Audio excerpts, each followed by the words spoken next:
Sanctum Mysteries, brought to you by Bromo Seltzer. Fight headache 3 ways. Bromo Seltzer, Bromo Seltzer, Bromo Seltzer, Bromo Seltzer, Bromo Seltzer.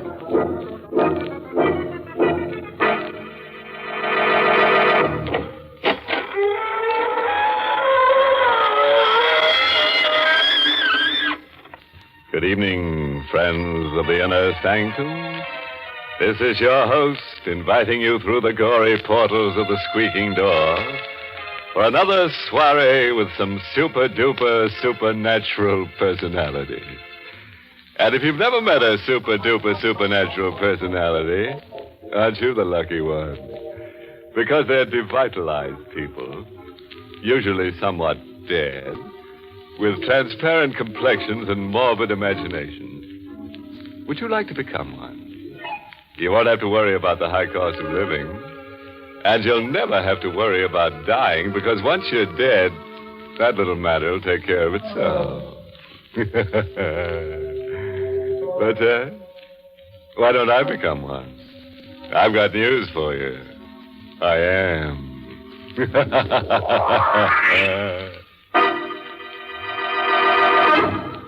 Tonight's Inner Sanctum mystery, Death Demon, was written by Milton Lewis and stars Everett Sloane in the role of Howard with Ann Seymour as Gilda, and is presented by the Emerson Drug Company of Baltimore, Maryland, whose registered pharmacists compound Bromo Seltzer, the headache product that fights headache 3 ways. Bromo Seltzer helps the pain of a headache quickly and pleasantly, and also helps the jittery nerves and stomach upset that may accompany a headache. No wonder in a recent representative nationwide survey, druggists report that of all headache products dispensed at their fountains, the overwhelming favorite is Bromo Seltzer. All right, friends. Let's stop all this ghoulishness and let's get grim. Now remember our rule. Don't jump out of the window unless it's open. Ready now. Then listen as Howard Rhine tells us his strange story. The wind was rising when I returned to Greystone Farms late that night. The house with its Victorian gables and towers looked like a clawing hand reaching into the scudding clouds. I went directly to my room, even though the living room was lit up. I had no desire to see my stepmother or the man she had married. The moment I got into my room and turned on the light, I gasped. My things had been disturbed. Many of them were gone. I ran down to the living room. Come in, Howard. We want to talk to you. I looked at this young woman, not more than 10 years older than myself, whom I called Mother. In the flickering firelight, she looked more beautiful than ever.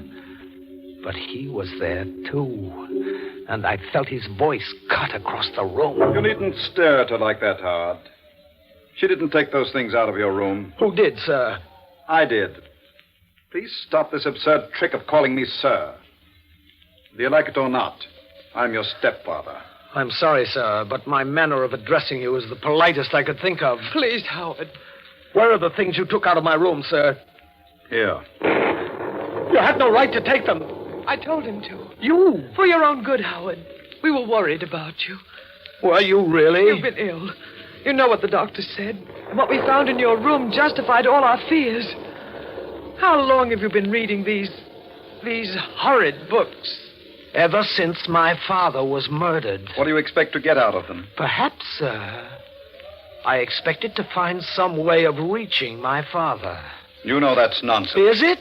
Books on witchcraft, necromancy, morbid rubbish. I gave you credit for more intelligence, Howard. This brooding about your father might destroy your mind. And why should you care about that, Mother?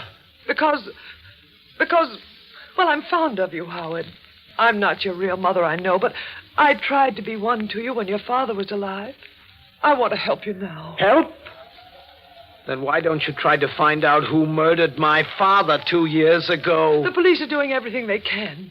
You think I've stopped trying? Yes, Mother.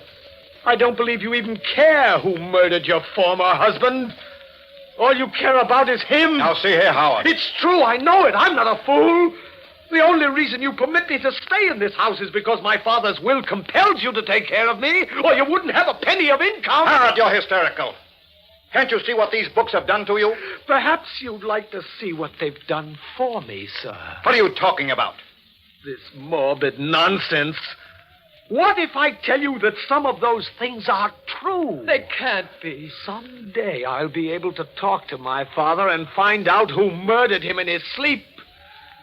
Perhaps I might be able to do it right now. Right now? You're frightened? You wouldn't like to see him again.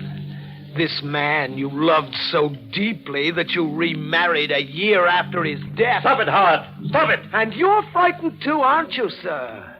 And with good reason.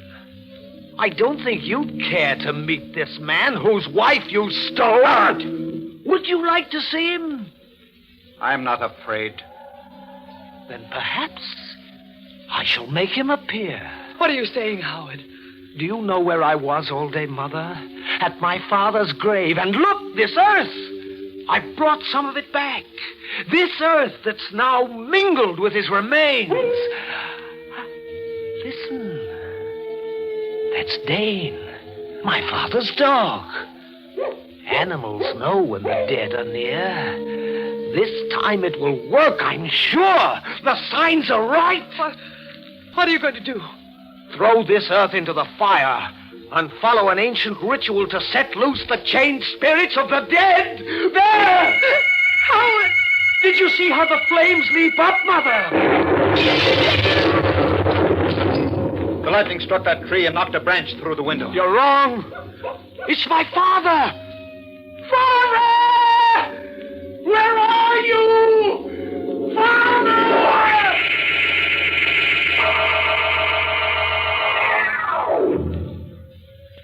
They didn't believe me. But I knew that at that moment my father came back to this earth. They were terrified, both of them, though they tried not to show it. That night I went to my room, listened to the storm howl itself out. But there was no further sign of my father. I must have slept, perhaps dreamed, because I heard a voice I hadn't heard in 2 years.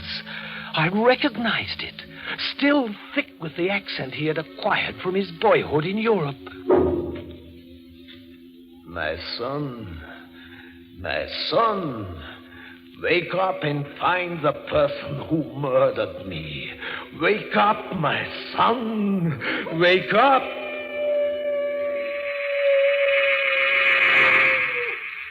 The next thing I knew, I was rubbing my eyes.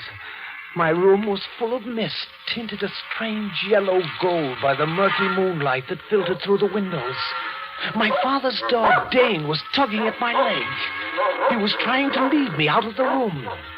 I followed him through the halls of that huge silent house to my father's study. It had been locked up since he died, and no one ever used it since. But when I tried the handle this night, the door opened, as though being pulled by some unknown force. Mist and moonlight crept into the study, lit the dust and cobwebs and shadowy furnishings with an eerie light. And then something crashed.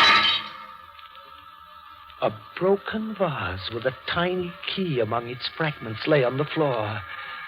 It might have been Dane who knocked over that vase, but I don't think so. I picked up the key. The moment I had it in my hand, I remembered a scene from my childhood. I had secretly observed my father remove a book from one of the cases, take out this tiny key, and open a hidden panel in the bookcase. Like a man in a dream, I repeated the action. I removed the book, and there was the secret panel. I opened it with the key. There was nothing in it but a few large notebooks. I took them out, opened one, and by the flickering yellow light of my match, my father came back to me. In this journal, I record thoughts that if they remain unexpressed, might drive me mad. I know now that my wife, Gilda, is seeing another man. I know his name. Dale Barton.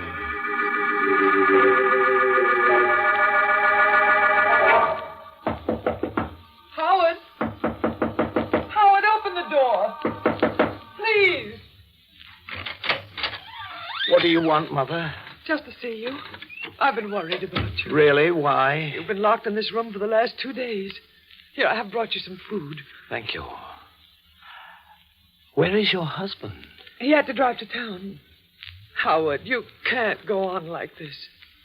You love him very much, don't you? I wouldn't have married him if I didn't. You love him more than you loved my father? Please, there's no point in discussing this. Your father's dead, and that's all past. Not quite dead. In fact, he's very close to us at this moment. Close? Yes. So close that he can reach out and touch you. Howard, let go of my hand. You don't believe me, Mother. This is all nonsense. Is it? What would you do if I told you that my father is holding your hand this very minute? What would you do if I told you that he has taken possession of my body? Howard, you're ill. You don't know what you're saying. Did you know Dale Barton before my father was murdered? No, I only met him after your father died. You lie. That's his voice. You have been seeing Dale Barton for months. I know. I followed you. No. I talked to you about it the day before I died. You swore he meant nothing to you. Let go of me. Let go. Did you kill me? No. Answer me. Did you murder me? You once said you hated me. Let go of me, please. You said you loved me even on the day I was murdered. You're hurting me. Did you murder me? Was it because of him? Tell me. Help me. He's going to murder me. Help me, someone. Here, you crazy fool. What's going on here? Dale, help me. He wants to kill me. Howard, let go of her. No, she's mine. No. Dale. Oh, Dale. Come, Gilda.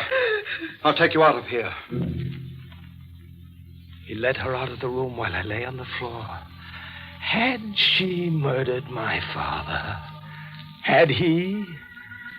I knew at last I had the means of finding out.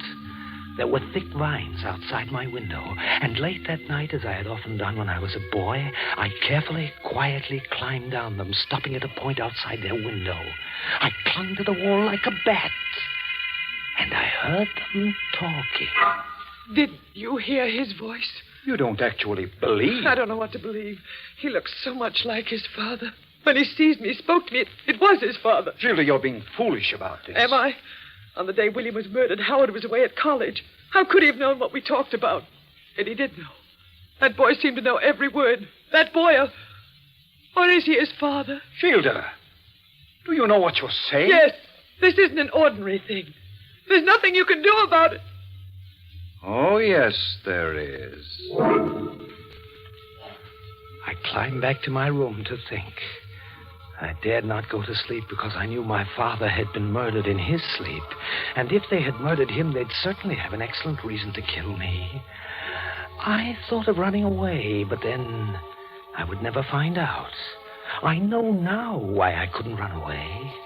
My father within me was holding me there. I lay down on my bed to rest. And then suddenly I found myself dreaming that a pair of powerful hands were clutching at my throat. I struggled, gasped for breath, tried to scream. I was being murdered in my sleep just as my father was. I tore at those iron fingers, clawed at those hands that were cutting off my life. And then I opened my eyes and discovered that it was not a nightmare. I hadn't been dreaming. It was real. I was being murdered.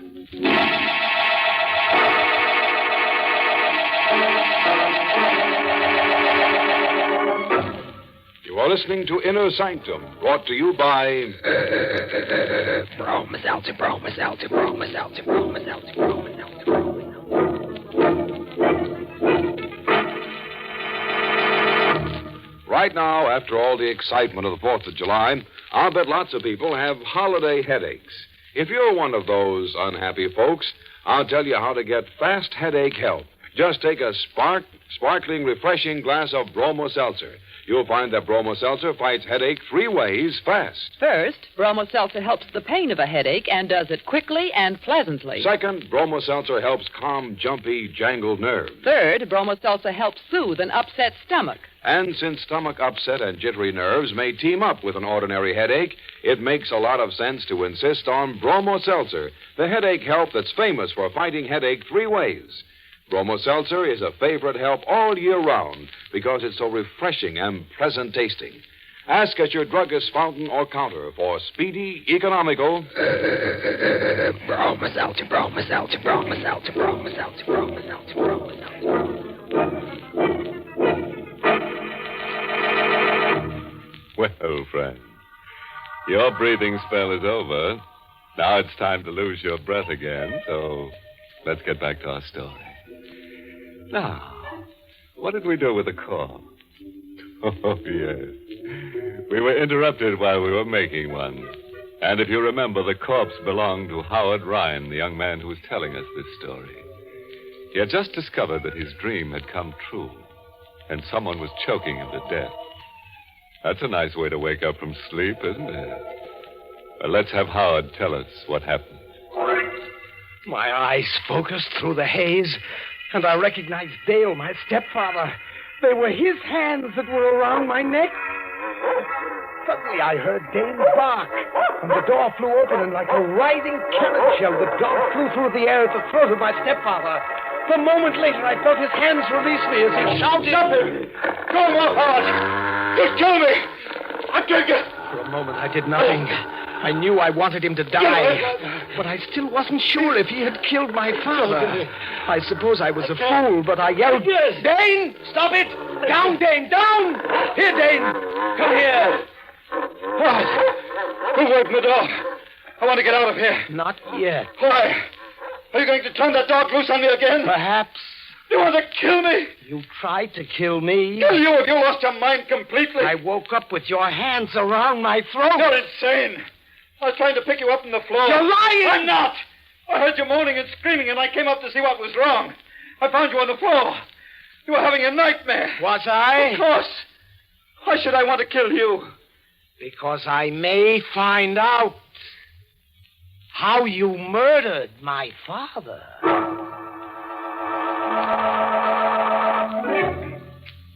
What he said could have been true. I had had little sleep for a long time, and his attack on me could have been a nightmare. I could never be certain. But to protect myself, I kept a gun with me at all times. I read and reread the journals of my father, which I had found. More and more often, it was his voice that came out of my mouth, his thoughts that filled my mind. And then came the night when I found out the truth. Good evening, Howard. What are you doing in my room, sir? I came to have a talk with you. Dane! Dane! There's no use calling for your dog. You'll never see him again. What did you do with him? What should have been done long ago. What have you got there? A knife. And it's quite sharp. Quite suited to the purpose I intend it for. You came to kill me. Did my mother put you up to this? No. As a matter of fact, your stepmother is in town right now. We two are quite alone. I see. You've always hated me, haven't you, Howard? Yes, sir. I suppose you can't help it. Your stepmother's a very beautiful woman. She has nothing to do with us. Makes very little difference. Fact of the matter is that you become dangerously psychopathic. I want you to know that I've taken steps to have you confined. Oh, so that's the game, sir. You're going to kill me and tell the authorities you were protecting yourself from a homicidal maniac. I'm glad you're aware of your disadvantages. But you're not aware of yours. A gun. Did you murder my father? What are you going to do? Did you kill me? Who's speaking? Answer me. Did you murder me? Who are you? What are you? Answer me. Yes, I'll answer you. I'll kill you. Don't. Speak before you die. Did you murder me in my sleep? I have got to know now. Murder you? Did you? Did you? But he never spoke again. My father, using my body, had murdered him. Howard, have you seen Dale? Yes, Mother. Where is he? Come in. He's in here. Howard, you murdered him. Yes, when he tried to throw that knife at me, you see, he still has it in his hand. Howard. Don't try to get away. Let me out of here. No, Mother. And don't call me Mother. You're no son of mine. You're a murderer. Yes, Mother, but less of a murderer than you are. At least I killed in self-defense. Not when my victim was asleep, helpless, and unaware of danger. Let me out of here. No, you're going to stay. Oh. Yes, this gun. The same gun I used to murder your husband. Oh. Stay just where you are. Why? Because I want you to see this man who succeeded my father. This creature whom you love. Look at him there, Mother. Twisted grotesquely into the whining coward he proved himself to be in death. Look at him. This is the man you gave up my father for. This is the man you committed murder for. Let me go. No, look. This is the man who used his last breath to betray you. Betray me? Yes. How? He said that you killed my father. I? Yes. It's a lie. Is it, Gilda? William. Is it? Yes, I didn't murder you. I mean to know the truth. Do not think this is some trick played by my son. I am William. I know things which only you and I in all the world know. Stop it. Tell me the truth. Don't point that gun at me. Your only chance is to tell me the truth. Will you let me live? It will depend on what you tell me. Then why should I tell you? Because I am your husband, who once loved and trusted you, Gilda. Tell me. Tell me now, or you will die. Very well. I did it. I committed the murder. That's what you wanted to hear, isn't it? That's what you wanted me to tell you, isn't it? It is what I wanted to know. What are you going to do? What do you think I should do? Let me live. I've loved you. I've always loved you. It wasn't my fault. He put me up to it. Now that he's dead, I realize what I've done. Do you? Yes. Let me live. Let me live. Perhaps I shall, Mother. Howard.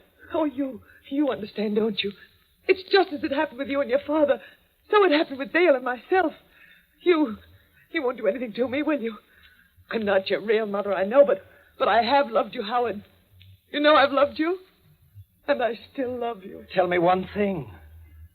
Was he as guilty as you? Yes, it was really all his fault. Then come with me, Gilda. We're going to the police.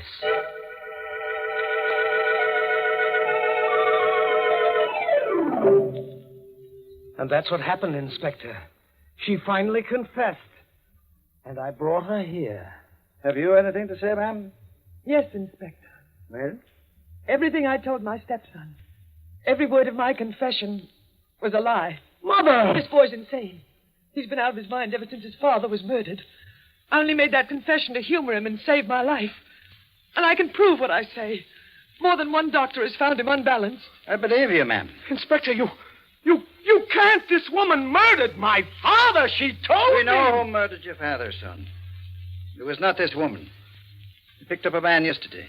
He confessed, gave us all the details. They all checked with the evidence. His name is Ralph Stone, criminal with a long record. And he murdered your father for money. Then it wasn't my mother. No, it wasn't your stepmother, no. It was her husband, Dale Burton. We learned that he hired this Ralph Stone to commit the murder. Then I was right. My father knew what he was doing when he made me pull that trigger. I wonder, son. Because you're under arrest for murder.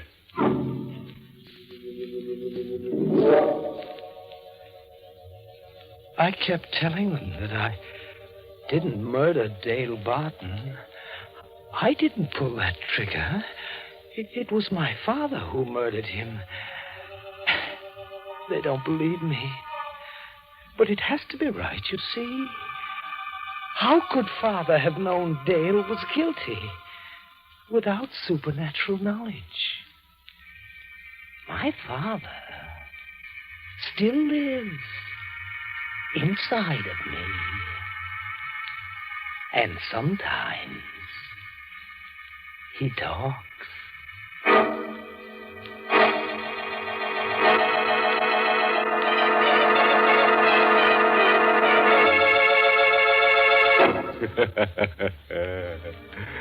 Well, friend, there's nothing wrong with little old Howard. Just a little bit nuts, but who isn't? And how'd you like someone to possess you someday? Just think, you could lead a double life for the price of a single. In fact, you may be able to save money because, as everybody knows, two can live cheaper than one. Which brings us to the moral of tonight's story, taken from the croonings of Nature Girl, who warbles, "Don't drop dead except in bed, otherwise you can break your head."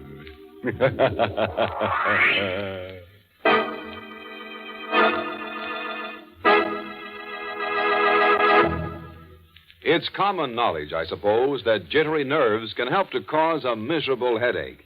And it's almost as well known, I think, that Bromo Seltzer can help a headache in short order, even when that headache is accompanied by jangled nerves or stomach upset. Because Bromo Seltzer not only helps the headache, but helps calm the jumpy nerves and stomach upset at the same time. The makers of Bromo Seltzer have just received a letter from Mrs. Helen A. Haas of Mount Vernon, New York, in which she said, I've used Bromo Seltzer many times. As director of a children's dramatic school, many times jumpy nerves bring on a headache. But thanks to your fine product, a headache no longer creates a problem. Thank you, Mrs. Helen Haas. You pointed out once again what millions of smart men and women know. Bromo Seltzer fights a headache quickly and helps calm jumpy nerves, too. What's more, it's so pleasant tasting, it's actually refreshing. Caution, use only as directed. If headaches persist or recur, see your doctor. But for ordinary headaches... Fight headache 3 ways. Bromo Seltzer, Bromo Seltzer, Bromo Seltzer, Bromo Seltzer, Bromo Seltzer.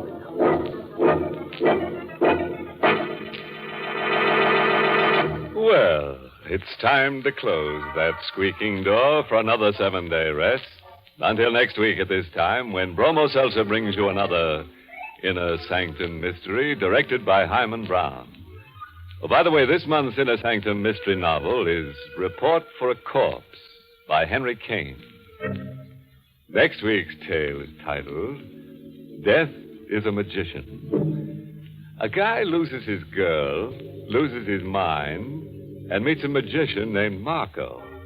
Now, Marco makes an easy mark of our hero, and in turn, our hero uses Marco for target practice in a marathon murder. Marco, you see, just won't stay dead. Sound scrambled. See us next Monday, friends, and we guarantee to scramble you some, too. Until then, good night. Pleasant dreams.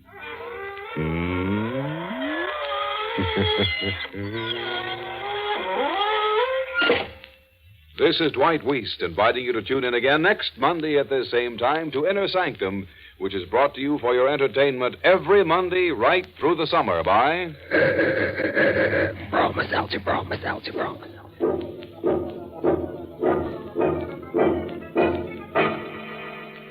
This is CBS, where 99 million people gather every week, the Columbia Broadcasting System.